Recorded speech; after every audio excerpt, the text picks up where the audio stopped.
നമസ്കാരം. ലോക്സഭാ തെരഞ്ഞെടുപ്പിന് തൊട്ടു മുൻപായി പൗരത്വ ഭേദഗതി നിയമം രാജ്യത്ത് നടപ്പാക്കിയ കേന്ദ്ര സർക്കാർ നീക്കത്തിനെതിരെ മുസ്ലിം ലീഗും കോൺഗ്രസും രംഗത്ത് വന്നിരിക്കുകയാണ്.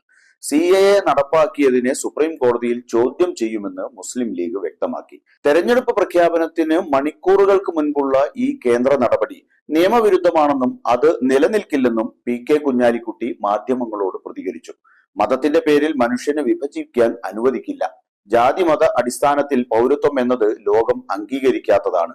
ഇത് ലോകത്ത് എവിടെയുമില്ല. ഇത് ഭരണഘടനാ വിരുദ്ധവുമാണ്. ഈ നിയമത്തിനെതിരെ ഞങ്ങളുടെ കേസ് കോടതിയിലുണ്ട്. അതുമായി ഞങ്ങൾ മുന്നോട്ടു പോകും. തെരഞ്ഞെടുപ്പിൽ തോൽക്കുമെന്ന് തോന്നുന്നത് കൊണ്ട് 18 അടവും നോക്കുകയാണ്.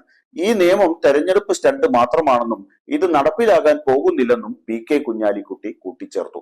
ഇന്ത്യ മുന്നണി രാജ്യത്ത് ഭരണത്തിൽ വരുന്നതോടെ ഈ നിയമം അറബിക്കടലിൽ വലിച്ചെറിയുമെന്ന് KPCC അധ്യക്ഷൻ K സുധാകരനും കൂട്ടിച്ചേർത്തു.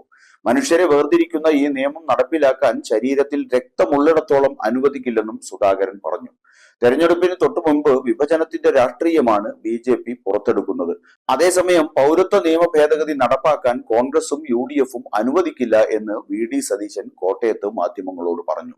രാജ്യത്ത് പൗരത്വ ഭേദഗതി നിയമം പ്രാബല്യത്തിൽ വന്നതായി കേന്ദ്ര സർക്കാർ പ്രഖ്യാപിച്ചതോടെ ഈ നിയമം പാസാക്കില്ലെന്ന് വ്യക്തമാക്കിയ സംസ്ഥാനങ്ങളുടെ നിലപാടുകളാണ് ഇപ്പോൾ ശ്രദ്ധ നേടുന്നത്. പൗരത്വ ഭേദഗതി നിയമം അഥവാ CAA-ക്കെതിരെ നിയമസഭകളിൽ പ്രമേയം പാസാക്കിയ സംസ്ഥാനങ്ങളുമുണ്ട് ഇക്കൂട്ടത്തിൽ. കേരളം, പഞ്ചാബ്, രാജസ്ഥാൻ, പശ്ചിമ ബംഗാൾ, തെലങ്കാന എന്നീ സംസ്ഥാനങ്ങളും കേന്ദ്രഭരണ പ്രദേശമായ പുതുച്ചേരിയും ഇത് സംബന്ധിച്ച പ്രമേയങ്ങൾ പാസാക്കിയവരുടെ പട്ടികയിൽ ഉൾപ്പെടുന്നുണ്ട്.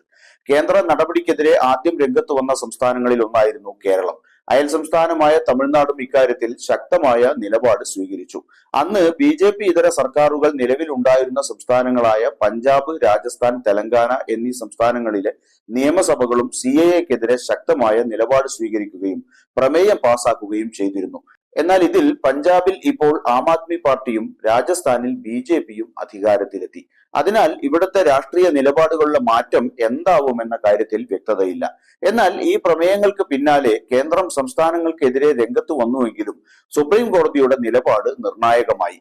പൗരത്വ ഭേദഗതി നിയമം അല്ലെങ്കിൽ കാർഷിക നിയമങ്ങൾ പോലുള്ള കേന്ദ്ര നിയമങ്ങൾക്കെതിരെ പ്രമേയങ്ങൾ പാസാക്കിയ കേരളം, പശ്ചിമ ബംഗാൾ തുടങ്ങിയ സംസ്ഥാന നിയമസഭകളുടെ നടപടിയിൽ തെറ്റില്ലെന്നായിരുന്നു കോടതിയുടെ നിലപാട്.